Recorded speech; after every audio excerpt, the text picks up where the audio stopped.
तकनीकी खराबी है तो वो भी जस्टिफाई करना पड़ेगा।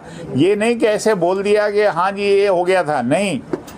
जो भी रिपोर्ट होती है, कोई भी इन्वेस्टिगेशन होती है, कोई जैसे आपको एक बताऊं कि जैसे कि मर्डर होता है तो उसके लिए कोर्ट्स को एविडेंस चाहिए होता है, तो एविडेंस का वेपन चाहिए, उसको कैसे हुआ था, कत्ल कैसे हुआ था। विनती करते हैं और प्रार्थना करते हैं, हमने मिनिस्टर साहब से की है और भारत के प्रधानमंत्री जी से की है और AIB से, कि हमको ये एक बिल्कुल जस्टिस के साथ ये इन्वेस्टिगेशन होनी चाहिए जिसमें ट्रांसपेरेंसी हो और सच सामने आना चाहिए।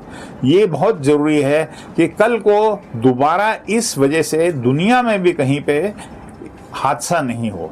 आखिर में मैं बोलना चाहूँगा कि 1 साल हो गया है और अभी तक रिपोर्ट का कुछ भी खुलासा नहीं है। वेस्टर्न मीडिया ने कुछ दिन पहले बोला कि AIB इंटरिम रिपोर्ट देगा।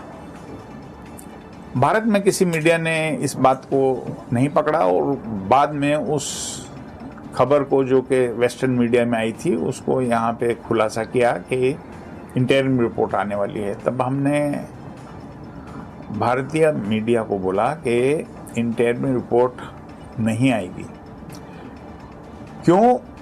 हमने AIB को और मिनिस्ट्री को भी लिखा है कि ये जो आप अगर AIB इंटरिम रिपोर्ट निकालेगी तो क्या ये इसमें एविडेंस होगा कि मतलब कि हुआ क्या है।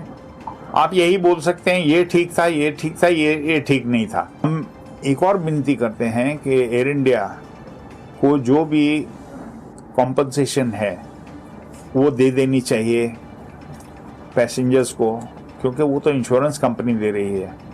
बट हमने जो मीडिया में पढ़ा है कि एयर इंडिया एक एफिडेविट मांग रही है कि आप कोई आगे कोई भी लीगल केसेस नहीं करेंगे किसी भी एजेंसी के अगेंस्ट, जैसे एयर इंडिया हो गई या बोइंग हो गई।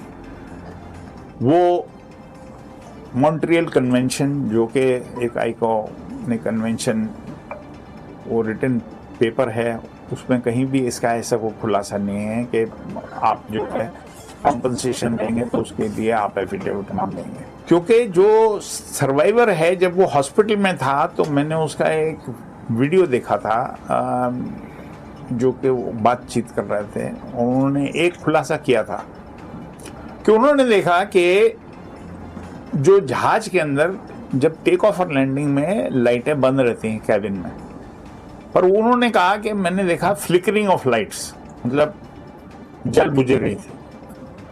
लाइट का जल बुझना मतलब कि इलेक्ट्रिकल प्रॉब्लम है। दूसरी चीज उन्होंने एक धमाका सुना, जो हम सोचते हैं कि वो शायद धमाका कहाँ पे हुआ है।